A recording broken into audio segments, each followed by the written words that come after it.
GTI company की मनमानी को देखते हुए कंपनी प्रशासन को सबक सिखाने के लिए लोक नेता दिवा पाटिल के नेतृत्व में 6 नवंबर से उरण करल फाटा पर जीटीआई बंद का ऐलान किया गया है, जिसके चलते 6 नवंबर को सभी राजनीतिक पार्टियां इस बंद में शामिल होगी और 7, 8 और 9 नवंबर को हर एक पार्टी बंद में शामिल होगी।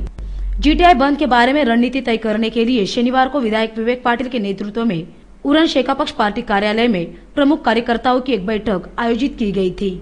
इस बैठक के लिए उरण तालुका सचिव महादेव घरत, वरिष्ठ कार्यकर्ता काका पाटिल, पंचायत समिति सदस्य माया पाटिल, महिला आघाड़ी अध्यक्षा सोनिया मयेकर, महेश म्हात्रे आदि गणमान्यों सहित कार्यकर्ता बड़ी संख्या में उपस्थित थे। इस अवसर पर कार्यकर्ताओं को संबोधित करते हुए विधायक विवेक पाटिल ने कहा, यह आंदोलन 4 या 5 कामगारों के लिए नहीं है, बल्कि सभी कामगारों सहित प्रकल्प बाधित तथा स्थानीय लोग आदि के लिए ये लड़ाई की जा रही है। भविष्य में बाकी कामगारों को नुकसान न हो, इसलिए लड़ाई जारी है और इसलिए ज्यादा से ज्यादा कामगारों को उपस्थित रहने का आह्वान विधायक विवेक पाटिल ने किया।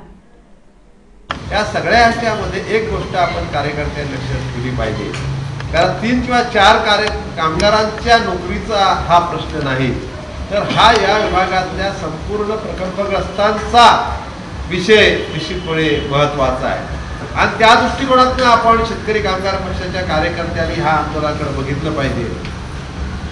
कारण आज 4 कामगार काढवण्यामध्ये जर जीटीआय यशस्वी झाली तर मग ह्याच्यानंतर सतत कुठलेही किती कामगार त्या ठिकाणी काढले जातील, कारण सर्वपक्षीय संघर्ष समिती असून सुद्धा जर जीटीआयचं काय वाकडं करू शकत नाही, अशा प्रकारचं वातावरण संपूर्ण जर या उरण परिसरामध्ये झालं तर प्रकल्पग्रस्तांना ह्या ठिकाणी आपलं नोकरी करणंच नव्हे तर इथलं अस्तित्व टिकवणं अवघड होणार आहे।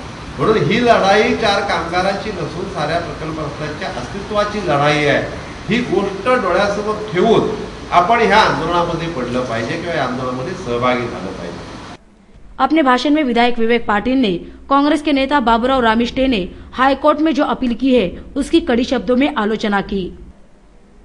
हायकोर्टात आपण भांडणार आहोत, हायकोर्टामध्ये तिथं आपण प्रकल्पग्रस्तांची बाजू मांडणार आहोत। या ठिकाणी मी अभिमानानं सांगेन आणि तुम्ही सुद्धा प्रत्येक गावागावातले कामगार संघटनामध्ये कामगारांच्या जाऊन सांगितलं पाहिजे का ह्या ठिकाणी बाबूराव रामिष्टाने जे 3 महिन्यापूर्वी हायकोर्टामध्ये दाखल केलेला रीट अर्ज, त्या ठिकाणी आम्ही स्वतःहून गेलो शेतकरी कामगार पक्षाचे रायगड श्रमिक एकता संघाच्या माध्यमातून आणि सांगितलं हायकोर्टाला का ह्याच्या बाबतीत निर्णय देण्याच्या ऐवजी आपण प्रार्थना केली हायकोर्टाला, त्या ठिकाणी विनंती केली हायकोर्टाला की आमचं म्हणणं ऐकल्याशिवाय आपण निर्णय देऊ नये, अशा प्रकारचा विनंती अर्ज आपण शेतकरी कामगार पक्षाच्या माध्यमातून दिलेला आहे।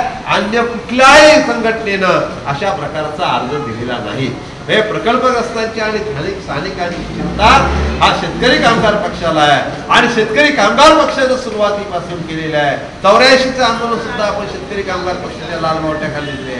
या सीएफएस मध्ये जे सुरुवातीपासून जे स्थानिक कामगार आपण लावले ते सुद्धा शेतकरी कामगार पक्षाच्या माध्यमातून लावलेले आहे आणि या ठिकाणी बाबूराव रामिष्टे सारखा काँग्रेसचा एक पुढारी येतो आणि तो हिम्मत करतो। किती मोठी हिम्मत आहे, आपल्यामध्ये चिड आली पाहिजे, लोकांमध्ये संताप निर्माण झाला पाहिजे का बाबूराव रामिष्टे सारखा काँग्रेसचा पुढारी येतो आणि हायकोर्टामध्ये अर्ज करतो की स्थानिक सगळ्या कामगारांना काढून टाका, अशा प्रकारची मागणी करण्याची हिंमत जर बाबूराव रामिष्टे करत असेल तर अशा पुढाऱ्यांना या तालुक्यात फिरू देणार नाही, हा निर्धार असला पाहिजे। बैठक के बाद पागोटे ग्राम पंचायत के नवनिर्वाचित सदस्यों का सत्कार विधायक विवेक पाटिल के हाथों किया गया।